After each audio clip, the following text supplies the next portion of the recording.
This autobiography is going to, initially at least, be made up of reading from an autobiography that I had written years ago, but that I put a lot of thought into. And rather than just respond to questions from a book extemporaneously, I wanted to read from the autobiography because I think after I had attempted this not too long ago, using that book, as I read the autobiography I had actually written, it seems that I was much more eloquent in that written autobiography. One of the points I make in that autobiography is don't obsess over particular observations or comments that might cause upset. I've written some critical things here and there, but always consider the context of the fact that for a good part of my life, my adult life, I was subject to episodes of depression and anxiety. Everybody is, but I think mine were a little bit more profound and had been a part of my character, well, at least for my teenage years.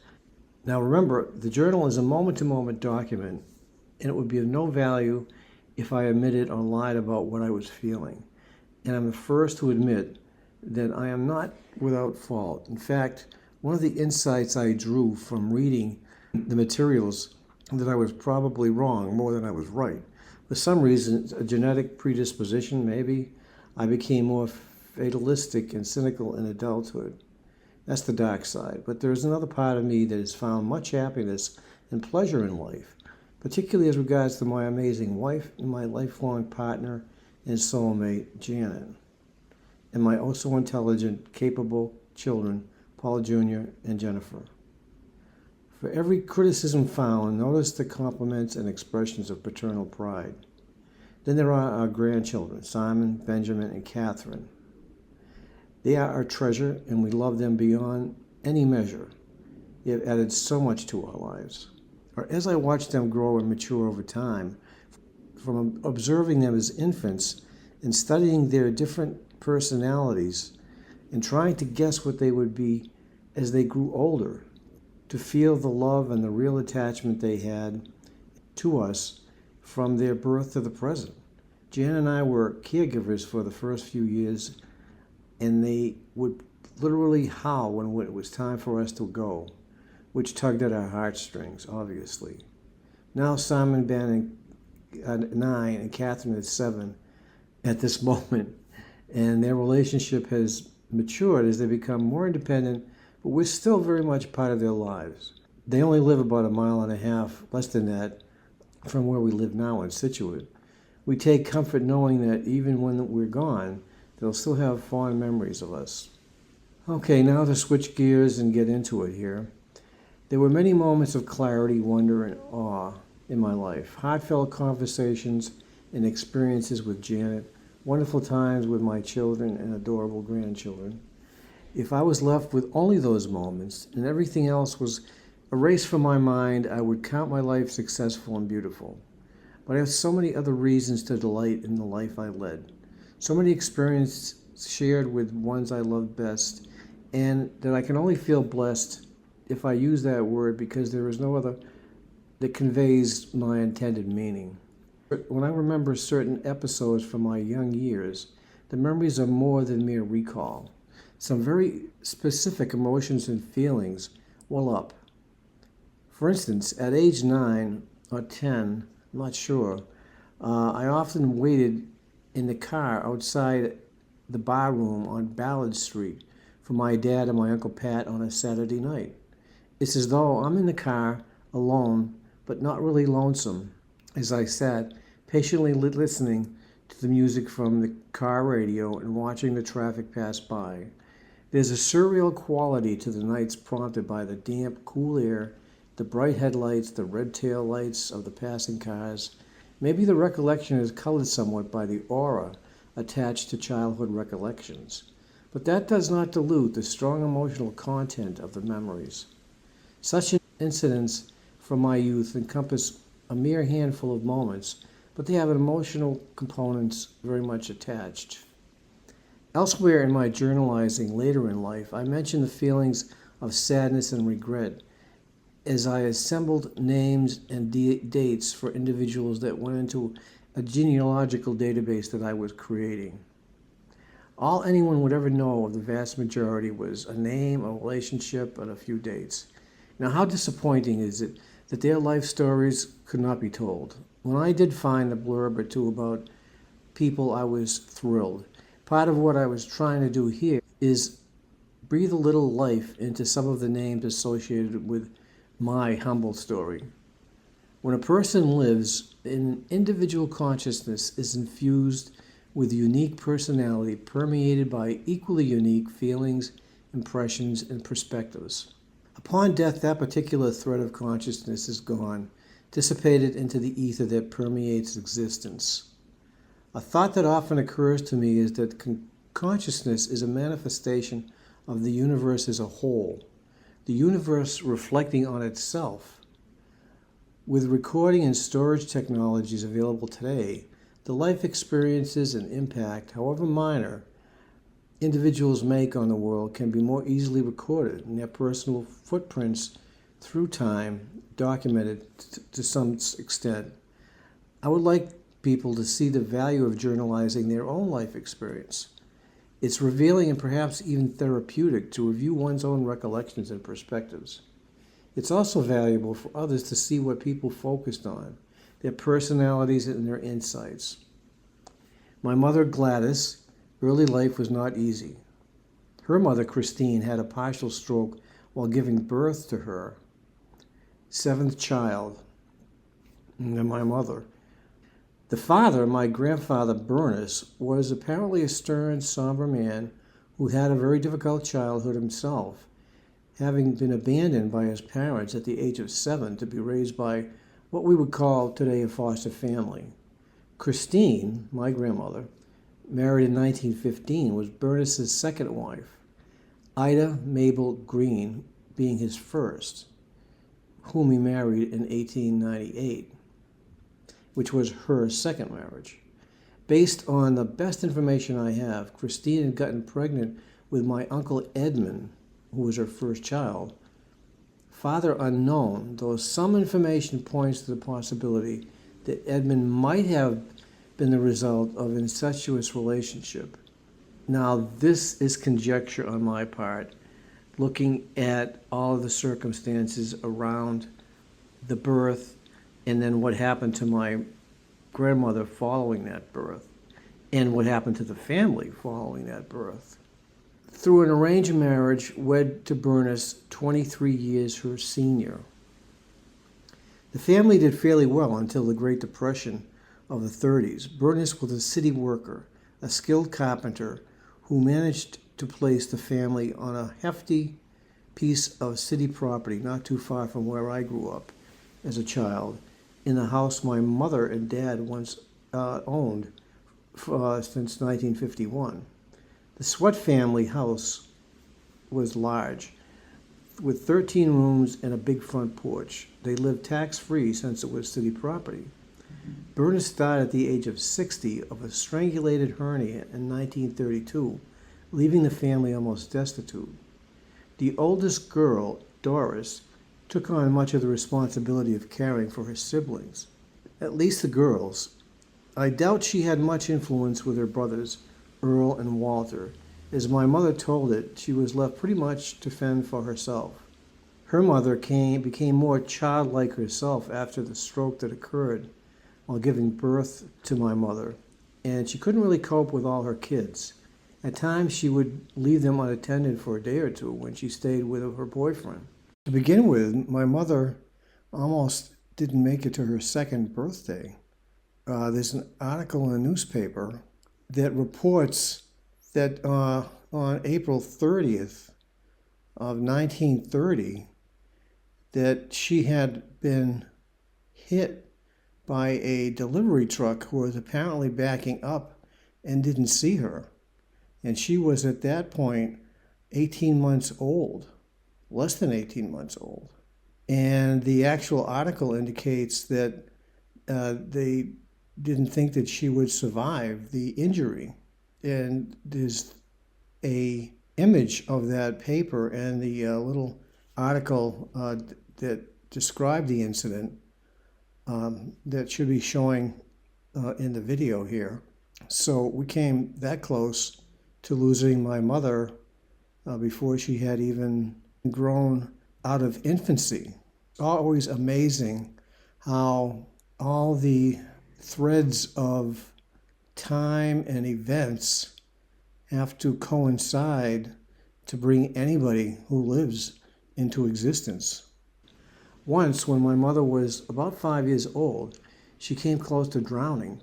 She and her brother, Walter, went swimming at a dirty little pond on Greenwood Street. Walter had taken her tube and was across the pond with his friend. I didn't get the first name, but I guess the last name was Williamson. Anyway, my mother slipped and fell into the water near the pond.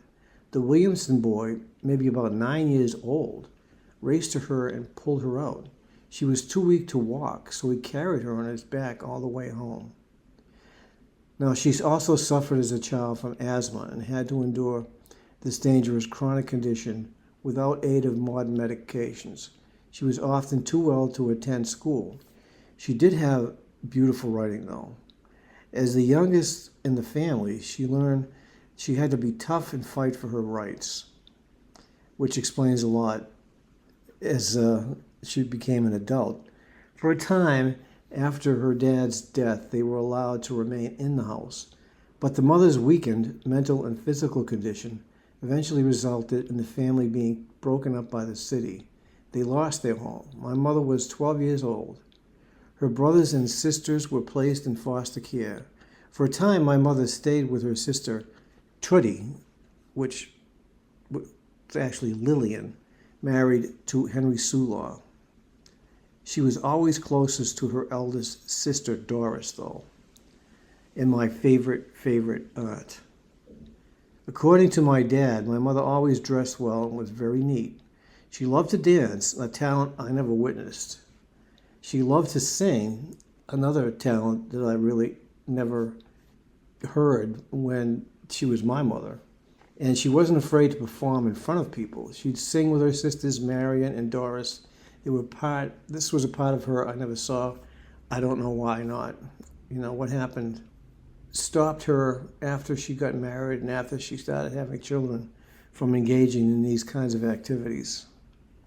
My father told me of his grandfather, Pietro, who had died fairly young, maybe around 44, as a result of a fall from an electrical pole while on the job. My research indicates that he passed through Ellis Island in 1905 at the age of 40. His wife, Maria Chiappi, and son, Matteo, my grandfather, didn't come over till about 1909. The curious thing is that when Maria, my great-grandmother, came over with her son, Matteo, she indicated on the paperwork that she'd be staying with Pasquale Santa Maria, not Pietro, which seems to indicate that he had died by that time. Within a short while, the young widow had married Pasquale Santa Maria. Now, my father added that he always liked his grandmother, Maria. She was very good to him and fed him neat things, especially pies. He also recalls sitting by his aunt, her daughter, Mary.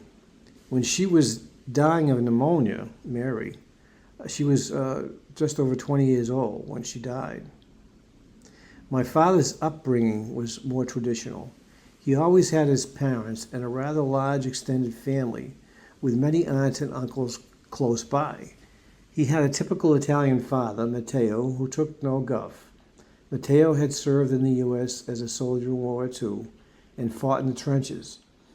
He was wounded in Chateau-Thierry, Belleau Woods, on June 3, 1918, June 26, 1918. He was wounded as a result of strafing by the German machine guns by airplane through his left arm around the elbow area. He was also gassed and was awarded a Purple Heart.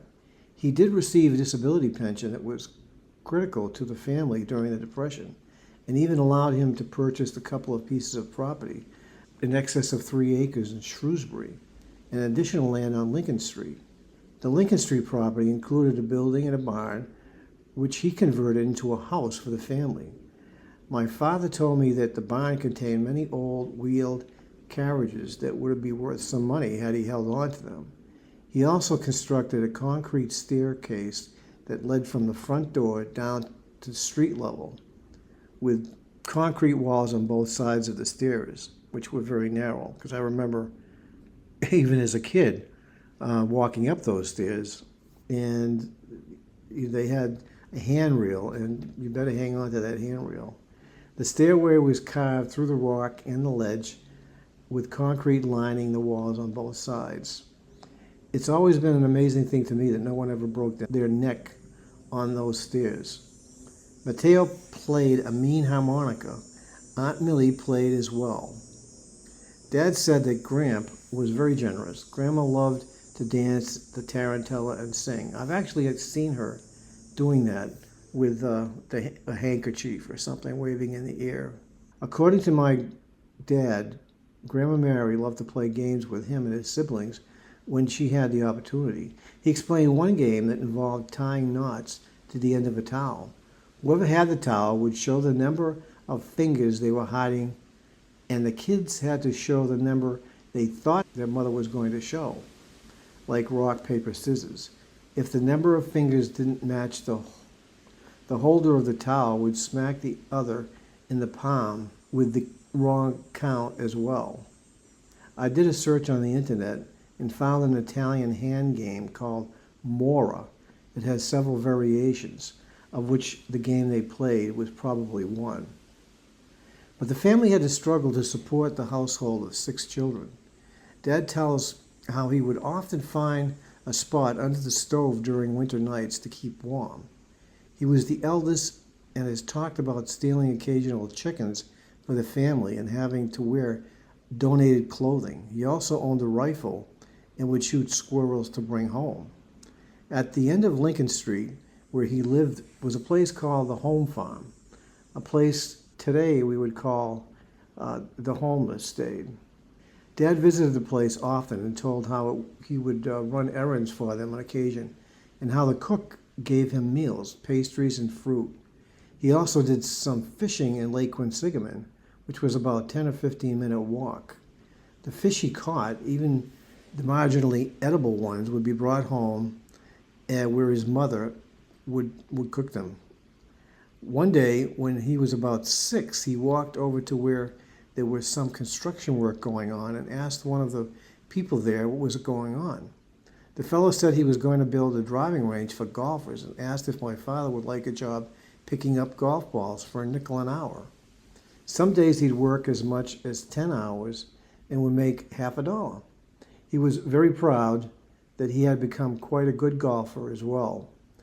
He came in second place in a golf tournament at Wachusett when he was around 13 years old, and he won a set of golf clubs.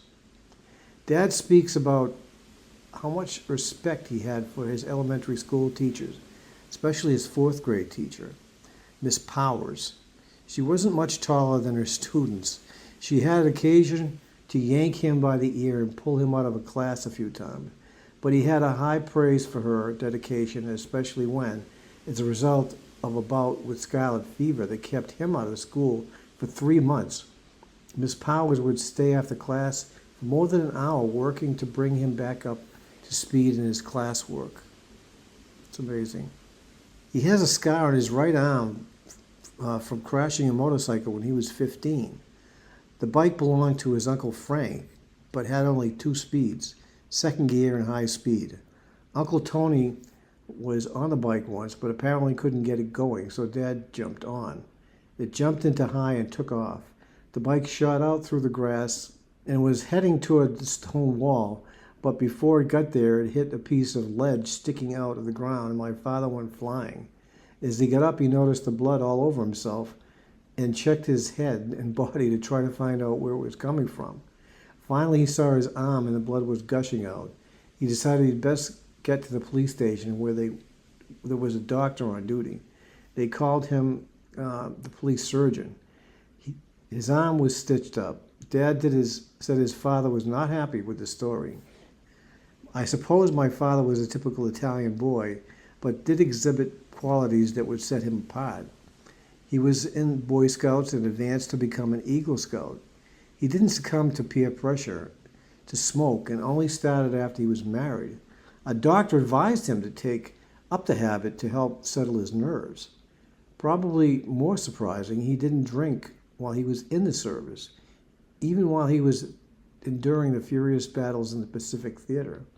He had always been very conscientious and responsible and a very hard worker, to a fault, and I always respected him very much for that. My mother was only 18 years old when I was born. My cousin Constance, my Aunt Doris's daughter, told me that shortly after I was born, my mother handed me to her sister Doris and said something to the effect, "Take this, I don't know what to do with it." She also wrote an entry in a baby book to the effect that she thought that I was very homely as a baby. It's written right in the book. When I was about 18 months old, I came down with scarlet fever. This was a very serious illness at the time and often had debilitating side effects.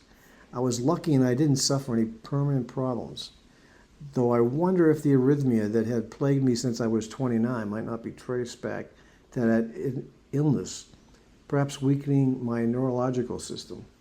My mother tells the story that my cousin Greg, 7 years older and Aunt Doris's son, Connie's youngest brother, there were only two of them, siblings, climbed into the crib and slept with me while I was ill.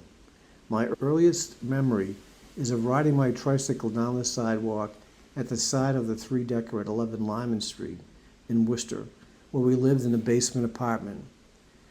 From the high end of the sidewalk that ran perpendicular to the street, I coasted down the sloping sidewalk, down to the wooden stairs of the back porch to the first floor and actually basement apartment.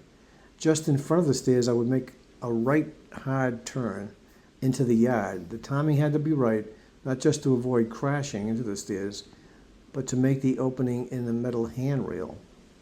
Lyman Street was a very quiet side street. Our building was set between two different cemeteries. The backyard bordered one cemetery with another right across the street. There was an old fellow with a large birthmark on his head who lived on the second floor. This was Mr. Rassicott, who actually owned the building. He loved to sit on the front porch and rock in his chair. He was related to one of my mother's girlhood friends. He didn't talk very much, but he always seemed to be like a gentleman, very quiet. In the next door tenement was an older couple who had lived on the first floor. I was invited in occasionally. The old lady would often give me something to drink and eat. The apartment was always spotless with a warm, cozy feeling. There were lots of knickknacks. A piano rested against the wall opposite to the front door of the apartment. According to my mother, I once took some soda off the front porch and brought it home. My mother said it was really their fault. They encouraged me by giving me a bottle to take home once in a while. But they were a lonely old couple. I don't remember having any childhood friends my own age during those very early years. An incident about me that my mother likes to relate happened when I was around 3. I was filled, as were all kids at that age, with an insatiable curiosity and a desire to exercise the newly acquired ability to talk. My mother was cooking something on the stove. I kept asking something like, "What's that for?" and "Why?" She kept trying to explain, but eventually she got a little exasperated. Finally, after I asked her what the eggs were for, she said, "You really want to know what the eggs are for? I'll show you." And she cracked one on my head. She said that I wasn't even shocked. I just stood there and let the egg and the yolk spread down over my head, which kind of reflects my personality, because I was, especially at that time, I was quiet and, I wasn't a volatile or a child. I just took things as they came. And this kind of is an example of that. Now, kids often act on spontaneous urges. When I was about 3 or 4, while staying with my favorite Aunt Doris, of course, I picked up a bat, walked over to her, and whacked her on the bottom. She was completely astonished that I would do such a thing. There was no punishment. In fact, I can't recall her ever saying a cross word to me. I don't know what motivated me to do that. It's like, that's kind of uncharacteristic. After we moved out of the basement apartment into our new house, when I was 4, Aunt Doris and cousins Connie and Greg moved into the basement apartment that we lived in. Later, they would move up to the 3rd floor where they spent many years. My aunt was the sole support of her family, and my uncle, having been killed in an auto accident around 1944, 1945, returning home from an apparent dalliance with some other woman. Fortunately, my aunt living in that apartment was only like a 5-minute walk from where she worked at Northeast Towel, where they used to wash and clean industrial towels, hand towels and such. I actually worked there one summer. It was not a pleasant place to be. My mother and aunt often had fun at my expense. They would dress me up in women's clothing and even put a bra on me. I enjoyed the attention and making them laugh. I really did. It didn't bother me. I just had fun watching them laugh. I mean, I enjoyed watching them laugh. And, I guess it was kind of being a ham. So I didn't mind what they were doing. I was 6 or 7 when I initiated my first firebug incident. My aunt Doris and cousin Greg were there in their living room in Lyman Street. I took her cigarette lighter and I filled it up with fluid, overfilling it actually. When I sparked it, the flame engulfed the lighter in my hand. Fortunately, I was smart enough to be doing this over the sink, and I quickly turned on the faucet and doused the flame. I did burn my hand a little though, and I think I told my aunt what happened, but I'm not sure about that. We moved to our new house at 11 Rose Lane when I was about 4, as I mentioned. I don't think that I really began associating with others for about a year or so. I have memories of visiting the house when it was being built. It was just a wooden skeleton when we went there once that I can recall. Moving from that basement apartment to the new house seemed like just another event. I wasn't at all disturbed. The new place seemed very big, and after the apartment, and in retrospect, I know how small those rooms were. We were a family of 4, all living in a space that was on the 1st floor, and part of that was taken up by a stairway to the basement, which was unfinished, as was the attic at that time. Each room was small, but it was the only world I ever really knew, and it was comfortable enough for me. Around that age, I managed to choke on a dime I had in my mouth. It was at our house on Rose Lane. I walked into the kitchen from the living room, pointing at my mouth, but not able to say anything. My aunt and mother brought me to the bathroom, where my aunt reached into my throat and with her fingernail popped the coin out. Fortunately, she didn't push it in further. She always maintained her cool in a crisis. After her mother's stroke suffered when she was delivering my mother, it was my Aunt Doris who took the role of head of the household, as I mentioned before. I shared my room with my sister Barbara, 2 years younger, just off the kitchen and across the room from my parents' bedroom. I have vivid memories of my toy box right next to the doorway. Whenever I was bored, the toy box always held something exciting. It was a treasure chest. My original bedroom eventually became part of the expanded kitchen. The house was a Cape Cod in design. It cost my parents $7,000 in 1952, including a 1/4-acre plot of land. Opposite the houses, which were built on the south side of Rose Lane, was a large empty field, about 3 acres or so in area. It remained vacant until after the first generation kids on the street had grown up. It provided us with a spacious open play area.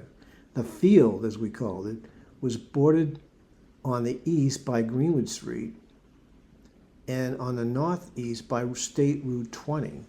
Along the north side, there was a tree line in a swampy area, and beyond that was a trailer park, Stelmark's Trailer Park, which came into direct sight of the western section of the field. For quite a while, I knew nothing of the trailer park beyond. Frustrated, my mother would often threaten to send me back to the Indians, who were supposed to reside in the swampy area. Rose Lane branched off Greenwood Street. Again, as I mentioned, very close to where my mother actually grew up. At the entrance to our private dirt road, which remained dirt forever, and was a small trailer park containing only about 5 or 6 units, squeezed into an area maybe a third of an acre. All the houses on the road were built within a few years of one another. It was development at that time. The first house following the trailers belonged to Shirley and Charlie Swickless. They eventually had 3 girls, Jean, Joyce, and Joan. A vacant lot next to theirs had been purchased jointly by my father and Uncle Walter. The next house was a home to my aunt and uncle, my mother's older brother. Walter was and Mary Sweat. They were to have 3 boys, Walter Jr., Wally, Richie, and David. Our house was right next to theirs, and next to us was a small shed that was expanded rather haphazardly into a house.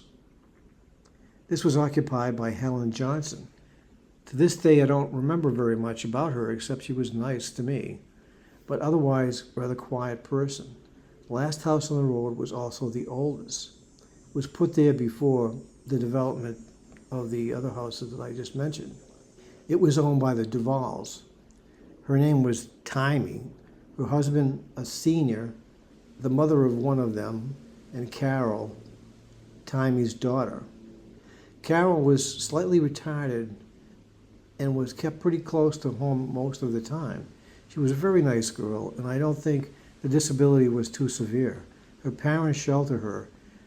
I don't think they would have sheltered her as closely today as they did then. And they kept her very close to home. I wish she had been allowed to play with other girls. I think she would have been accepted. She was so sweet and so nice.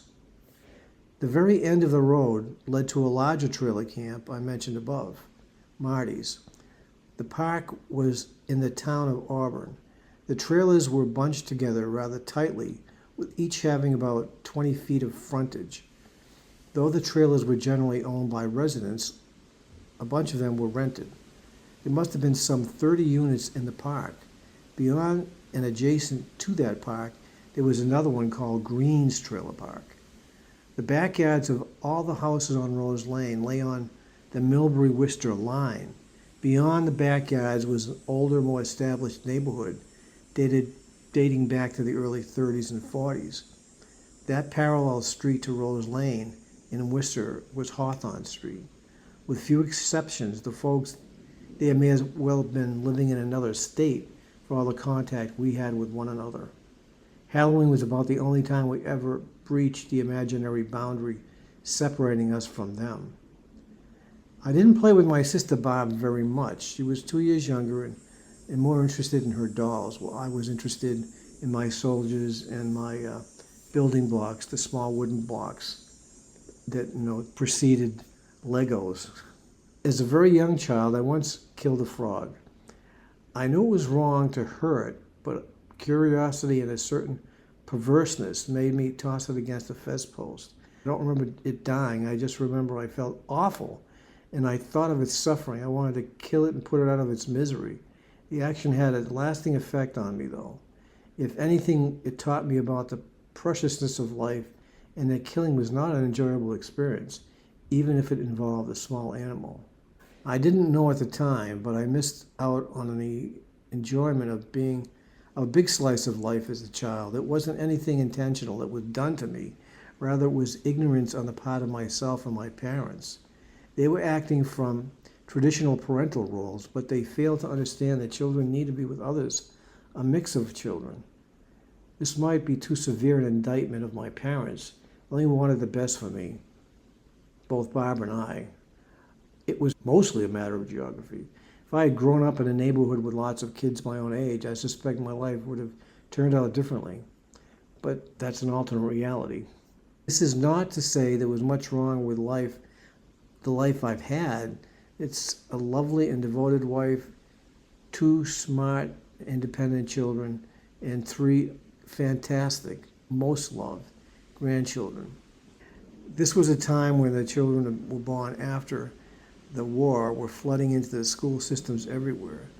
There were many youngsters my own age who lived fairly close by in Millbury, just over the property line, but whom I never really got to know, as I mentioned before.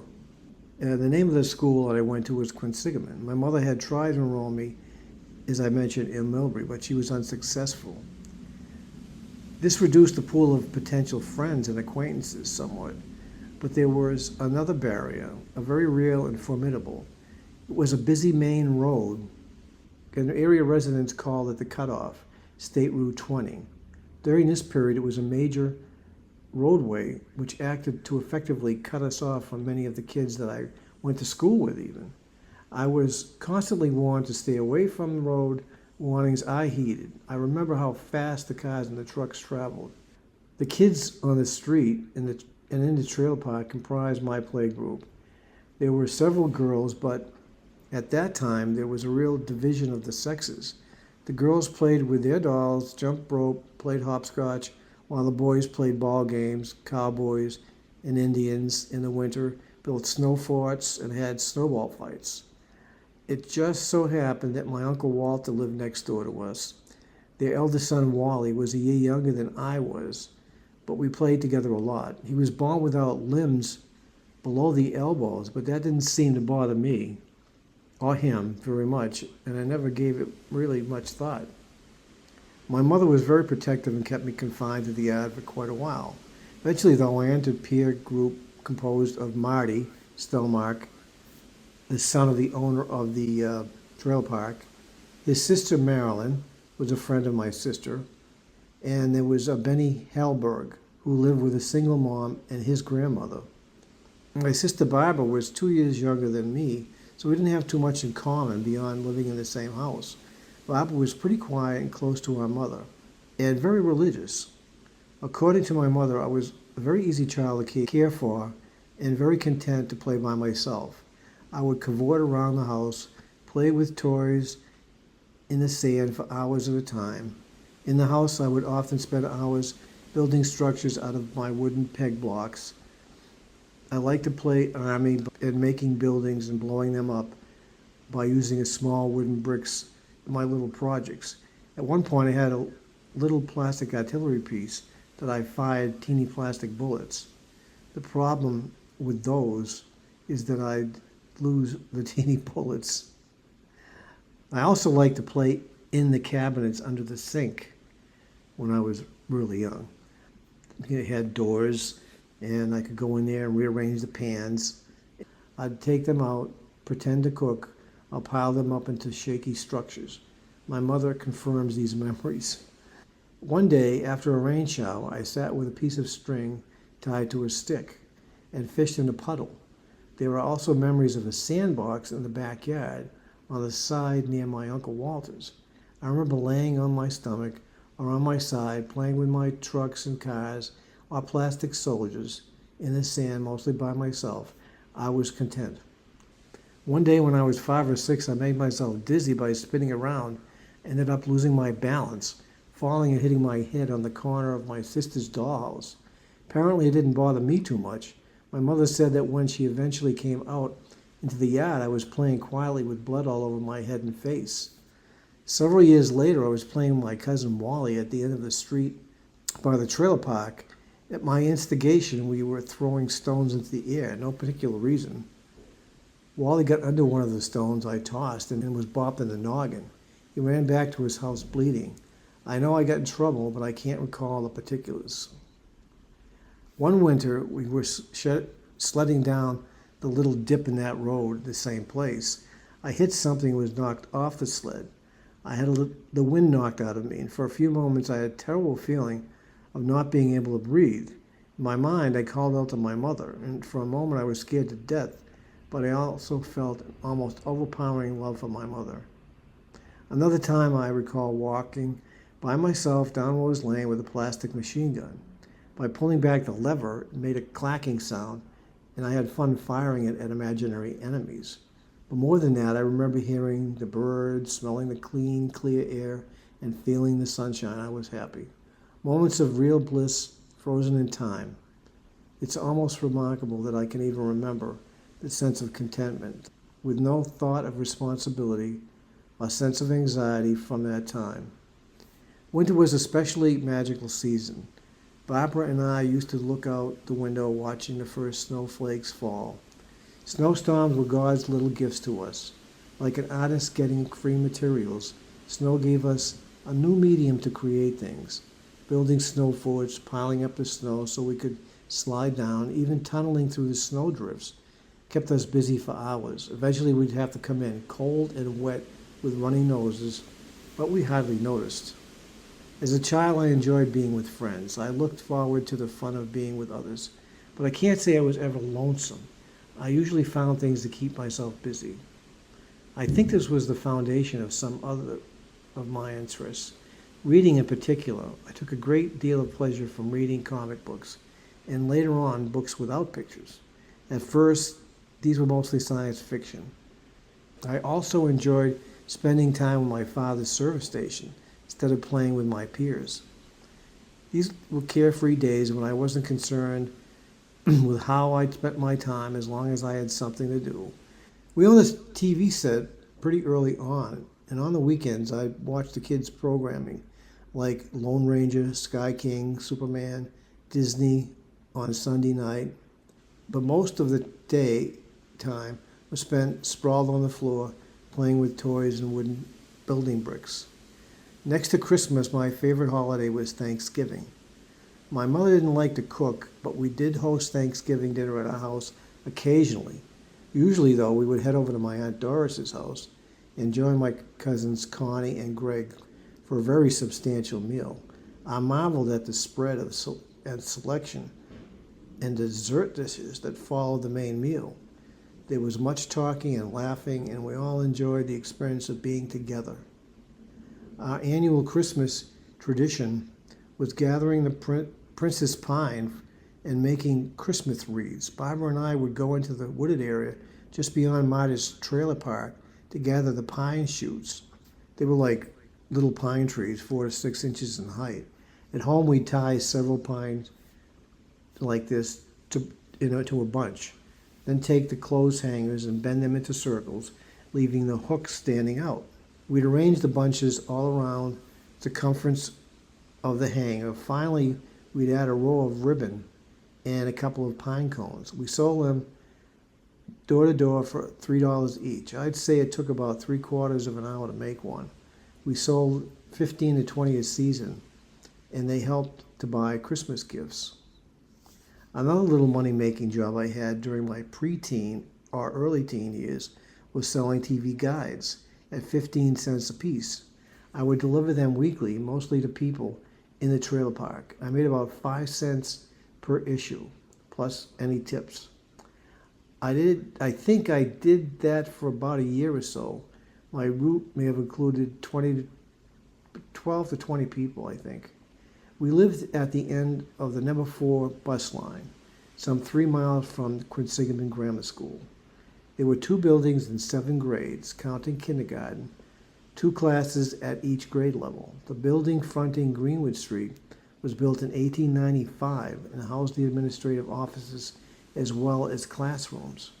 The second of the buildings was set back about 100 feet from the street and was newer but not much different in construction. Red brick walls, wooden floors, and slate blackboards. The area around the buildings was asphalt. Behind both buildings was a grass and dirt area where we played ball games and during gym periods and used them during recess. The major activity in kindergarten was drawing pictures. One memory that sticks in my mind may not be a memory at all. I seem to recall drawing a picture of a piano. The teacher would often move around the room inspecting student work. For some reason, I thought that I created a fine picture, but the teacher was not ebullient enough in her praise. I was very disappointed. The school also served as a polling place during elections. I have a vivid recollection of standing in the bus line during Election Day of 1952, catching some of the excitement for Eisenhower. Turned out that my parents voted for Stevenson, the Democrat. They believed that the secret ballot meant that you kept your preference to yourself.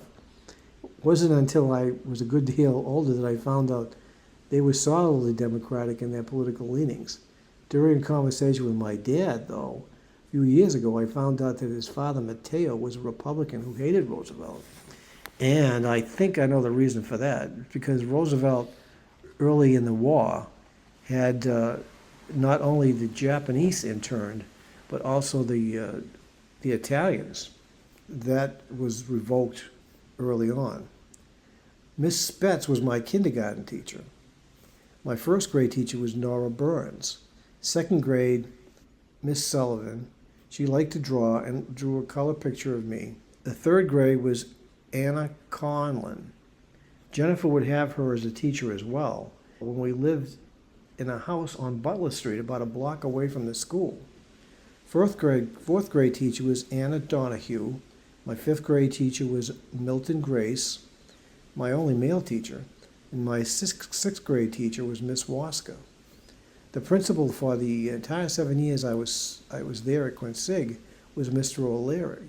We had a one-liner about him that went, "Mr. O'Leary, the bald-headed canary." In fact, he was a pretty nice fellow. Sometime during the third grade, it was discovered I needed glasses. It turned out that I only had 50% vision in my right eye and astigmatism in both eyes. I went to an eye specialist, Dr. Yasuna, who had me wear a patch over my left eye to help strengthen my right. Over time, my vision actually improved to about 80%.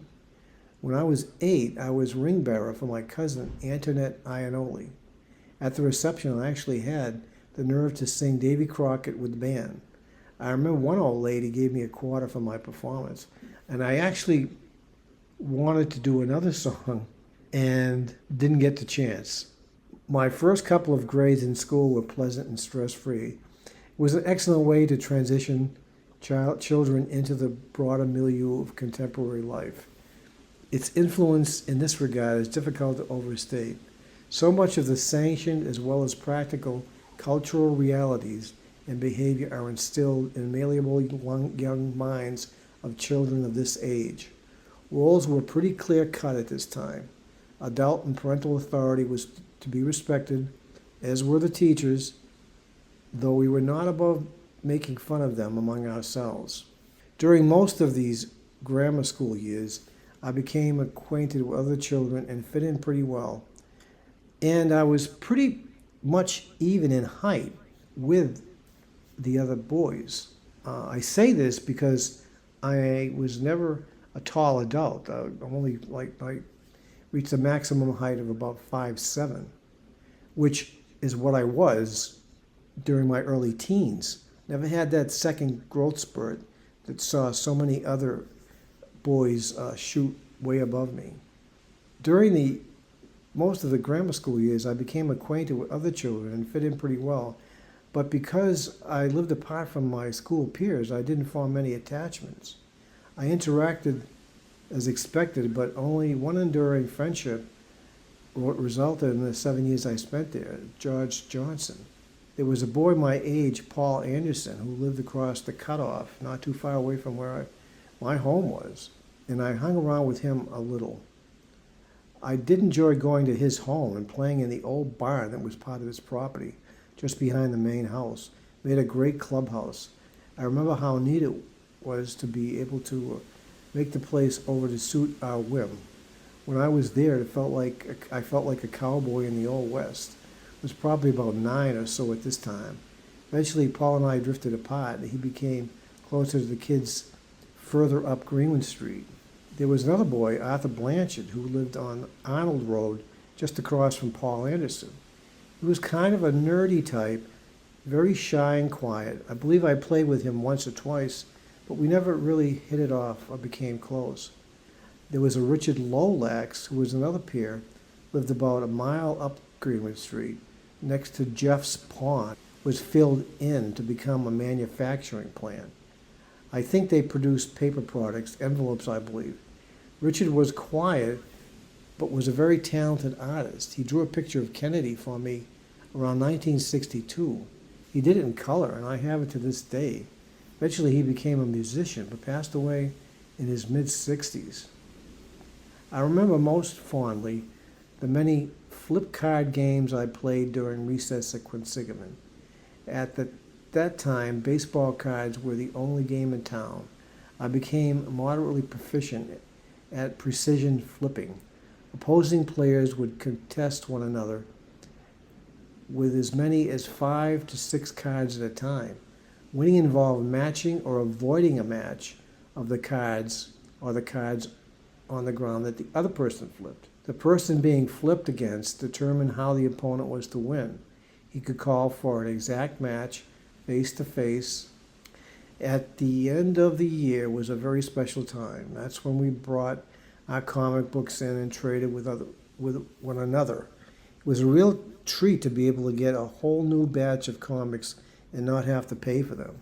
It's hard to say how much joy this time of the year brought to us. It was the end of the school year and the schoolwork was at a minimum. Teachers were just biding time since the grades were already turned in. These are the years in everyone's life, well, almost everyone, when there was little thought of the past or the future, except for the immediate future. Kids take so much on faith that adults have all the answers. The world was small and yet boundless.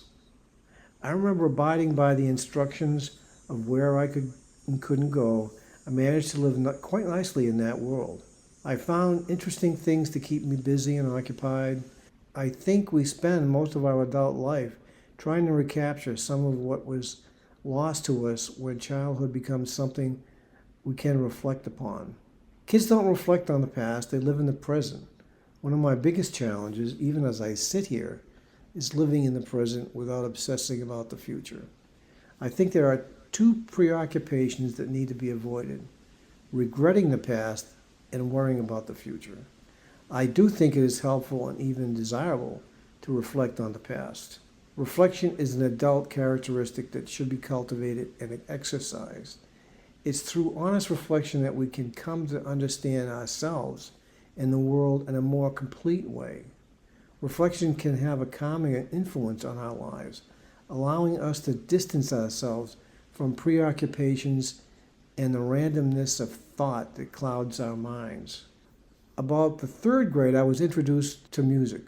For some unknown reason, I was assigned a saxophone, though I do remember someone checking my fingers and making the comment that my fingers were not long enough for the piano, which I would have loved to have played. This experiment lasted about 2 sessions. I couldn't muster the technique of making the instrument produce a recognizable sound. As a teenager, I studied the accordion for at least 2 years. I got pretty good at it and rather enjoyed it. I had to go uptown once a week for lessons, managed to learn the feel of the keyboard with my right hand and the buttons with my left hand. Over time, I developed enough skill to play some tunes by ear, becoming able to associate the keys with the notes of songs. Eventually, though, I quit because the accordion was not a fashionable instrument at this point. It was regarded as more of a joke, an instrument on the fringe. The guitar was the sexy instrument. My dad was very good with the banjo. When he was really serious about it, he would play for hours upstairs. I always envied his ability with the string instruments. As I've mentioned previously about my cousin Wally, was born without hands or arms below the elbow. For a few years, I was often called out of class to help him with the bathroom, zipping and unzipping his fly. I wasn't particularly bothered by this. I felt it was my responsibility as his cousin. Wally was not pampered by his parents. On the contrary, he was told there really wasn't anything he couldn't do if he put his mind to it. He was bright and very independent. He was admired, and rightly so, for his persistence and attitude. If anything, he became a little cocky with an attitude of superiority. I suppose this should not be unexpected, since the distinction between independence and superiority is often blurred. Another memory I have of these years involves a ride I received from a policeman who was taking me home because I had become ill at school. Though I don't remember being sick, he fitted the model of the friendly police officer that we were taught to expect. On the ride home, he talked to me and even allowed me to sound the siren as I passed my dad's service station on Greenwood Street. This was one of those memories that seemed to linger for no particular reason, except that I must have been deeply impressed on some level by the gesture. The most important people in my pre-adolescent life were my mother, my Aunt Doris, my father, my cousin Greg, Geggy, and my neighborhood friends. I adored my Aunt Doris, as I mentioned. I remember spending several days with her when I was about 8. At one point, I asked her if I could call her Mommy when I was staying with her. She said it was nice that I liked her enough to ask, but that it wouldn't be right. I had only one mother. I have memories of sitting in my aunt's kitchen table, which was by the window on the 3rd floor after they had moved up from the basement apartment, and spending hours talking with my aunt and just looking out the windows. From the windows on that side of the house, you could look down on the yard and at the cemetery behind the house. This was the cemetery where my aunt's husband was buried, and later where she would be buried, and my cousin Greg. He had died in an automobile accident, as I mentioned, in the mid-40s. I can't help but add that I had a special relationship with this apartment. My aunt treated me very well, and I always associated that apartment with good times and lots of love. Now, Connie, my aunt's daughter, was sweet and bright, and her brother Greg gave my aunt fits. I recall one time when I was in the basement apartment with my parents visiting my aunt, they got into some kind of a big argument. I think he must have been in his mid-teens or something. She was yelling and screaming at him and was hitting him with a broom or something. He came running out of the living room and ran right through the screen door, busting it right off its hinges. My aunt was right behind him. I don't know I can't remember what the reason was. Greg was a tough kid, but was always good to me, though he did like to tease. On several occasions, he would put me on the handlebar of his bike and ride me around the parking lot up and down Lyman Street. I had to cross the cutoff to get to the bus stop, which was then the end of the bus line, the Millbury Street number 4 bus route. We were able to buy tickets, which we were discounted because we lived far enough from the school. I believe 10 tickets cost 50 cents. I got to be the one of the first ones on, so I had the choice of seat and was one of the last ones off. I remember walking with Gene Swickless back to Rose Lane, only about a 5-minute walk. I had a little crush on Jean, but she was a year ahead in school and always seemed much more mature than me. For all intents and purposes, she was unattainable and I was too shy anyway. There was a girl, Karen Lyberg, who I did ask out to the movies when I was in the 4th grade or 5th grade. She actually said yes, but her mother wouldn't let her go because we were too young. I don't know where I got the courage. I must have used it up because I was gun shy for a long, long time after that. The walk up to the bus stop across the cutoff was a daily ritual for many years. Every school day I would walk and talk with my peers and the younger kids from Rose Lane. Gene Swickless and I were the oldest. We were often relied on to instruct the younger kids on how to cross the cutoff safely. The moms would bring the kids at first, but after a while they trusted me to shepherd them. There was never an incident or even a close call. I think all the moms drilled into the kids about the importance of waiting for the crossing light and watching. The seasons passed. The cold rain in the spring and the fall, and the deep snows of winter, so anxiously anticipated. There were fond recollections of bus rides home from school. My favorite place was the front of the bus where I would talk to the bus driver, a friendly fellow with a nice smile. He must have been in his 50s. I knew him as Charlie Fosberg. Years later, I chanced upon him on the bus, and he told me that he made up the name. He said that when I asked him his name, he happened to notice the Fosberg Street sign, which was one of the bus stops. I'm not sure why he didn't want to tell me his real name, but it makes for a cute story. What we talked about is lost to memory, nothing very deep, but it always made the trip home go a bit quicker. My first real fight happened at that bus stop when I was in the 5th grade.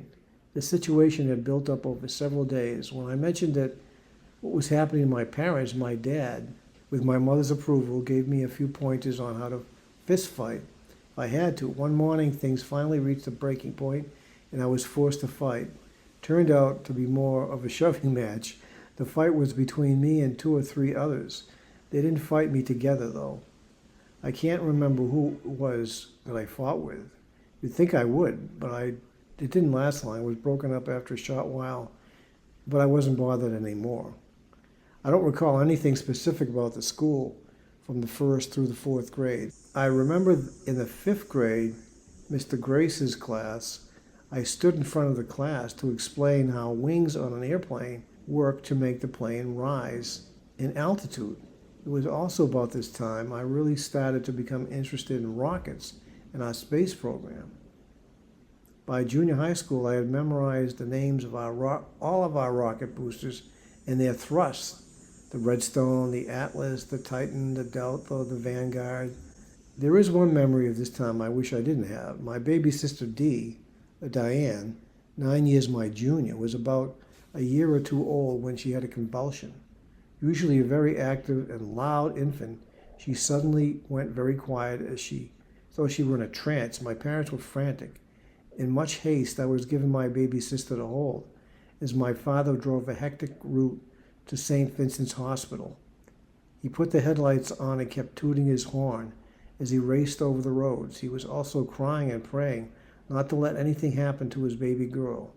Diane recovered quickly and returned to her boisterous old ways. In junior high school, 7th grade, Randy Brown, a friend from Southold Road, off Greenwood Street, and I cooperated in a science project. We made a world map showing a miniature Mercury space capsule and tracing the 3 orbits of John Glenn. It also included a mock-up of the capsule itself. We even went to another school to set up the project. The project earned an honorable mention. I kept the project for many years afterward. The 6th grade still holds some vivid memories for me.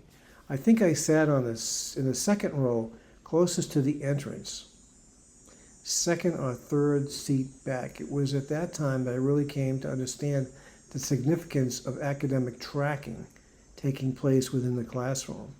It was fairly easy to distinguish the A group from the rest of the class. Though we were not officially tracked in grammar school, I was assigned the B group upon entering junior high. This was assigned by Miss Waska, a 6th grade teacher. The track I was on was intended for those in the system who were college-bound material, or at least had the potential. The A group were kids expected to enter college and were given special classes that included, for instance, Latin, for whom expectations were greater. I remember being a little disappointed when I found out about the tracking during my last few weeks of my 6th grade. Truthfully, though, I think I would have had my hands full if I had been placed in the A group. They took Latin, I took French. Though it was not impossible, it was usual to rise to a higher track. It was much more common to head in the other direction. There was a C group and even a D group.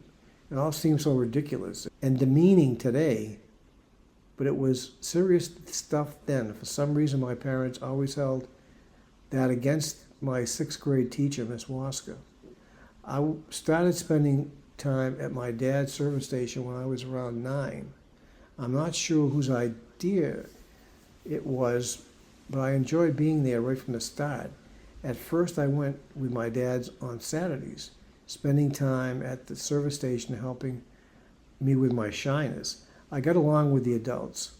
The customers and the guys who hung around the station treated me well. For about the first year or so I was there, he would call me affectionately a striker. That was the term used for people who worked a second job on the occasions when people were striking at the big steel mills. U.S. Steel and Johnson Steel were nearby big steel mills. Arriving around 7 in the morning, we'd empty the cash bag on the register, open the bay doors, put the oil racks out in the credit card machines. By 8 o'clock or so, someone would bring donuts, coffee to snack on. Sometimes customers would have coffees waiting for us when we got there. My job was to keep the place clean and bring change and S&H green stamps to the gas customers. I would sweep and dust and arrange the window display. Eventually, I was allowed to help wash cars and even run the soap and rinse machine in that central bay. For the first several years that my dad and uncle ran the station, in the mid-50s was called DiBara Brothers Flying A. Later, when the oil company changed its name, the station became DiBara Brothers Getty. It was a full-service garage that was typical of the period.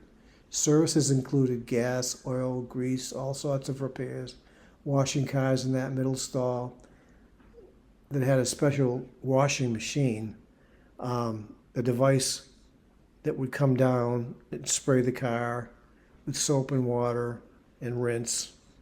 Other services included things like steam cleaning engines before they became high-tech, even waxing cars. And my father actually sold a few cars too from the gas station lot. My father was an intense and conscientious worker. He'd double-check his work or have someone else check it for him, especially brake jobs. Charges and fees were always reasonable, and he'd often do minor repairs and not charge any labor. He developed a very loyal clientele.